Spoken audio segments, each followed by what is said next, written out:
കഴിഞ്ഞ ദിവസം നമ്മുടെ ഇന്ത്യൻ മഹാസമുദ്രത്തിലെ ഒരു കപ്പൽ മുങ്ങിയതും അതിനകത്തുള്ള കണ്ടെയ്നറും എല്ലാം വെള്ളത്തിൽ പോയത് നിങ്ങൾക്കറിയാമല്ലോ.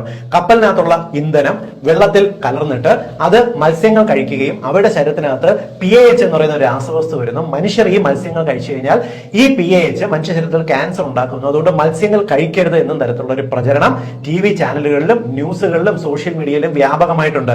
എന്നാൽ ഇതിൽ കാര്യമായിട്ട് സത്യാവസ്ഥയില്ല, ഭയപ്പെടേണ്ട കാര്യമില്ല. ഇതിന്റെ പേരിൽ നിങ്ങൾ മത്സ്യം കഴിക്കാതിരിക്കേണ്ട കാര്യമില്ല. കാരണം പറഞ്ഞുതരാം. ഒന്നാമത്തത്, വെള്ളത്തിൽ മുങ്ങിക്കഴിയുന്ന ഈ കപ്പലിനകത്ത് നിന്നും വളരെ കാര്യമായിട്ടുള്ള ഈ ഫ്യുവൽ കടലിൽ ലീക്കിംഗ് കാര്യമായിട്ട് വരുന്നില്ല. ഒന്നാമത്തെ കാര്യം. രണ്ടാമത്തത്, ലീക്ക് ചെയ്ത് വരുന്നതാണെങ്കിൽ കൂടുതലും അപ്പോൾ തന്നെ വേപ്പറായി നഷ്ടപ്പെട്ടു പോകും.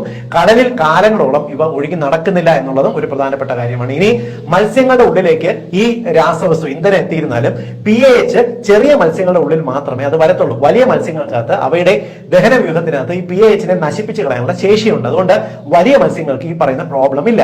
ഇനി ചെറിയ മത്സ്യങ്ങൾക്കകത്ത് സപ്പോസ് ഈ PAH ഉണ്ടെങ്കിൽ തന്നെയും ചെറിയ മത്സ്യങ്ങൾ പാകം ചെയ്ത് കഴിക്കുമ്പോൾ ഒരു പെട്രോളിന്റെ രുചി നിങ്ങൾക്ക് ഫീൽ ചെയ്യും. മത്സ്യങ്ങൾക്ക് പെട്രോളിന്റെ രുചി ഫീൽ ചെയ്താൽ നിങ്ങൾ അവ ഒഴിവാക്കുക, അല്ലാതെ ഭയപ്പെടേണ്ട കാര്യമില്ല.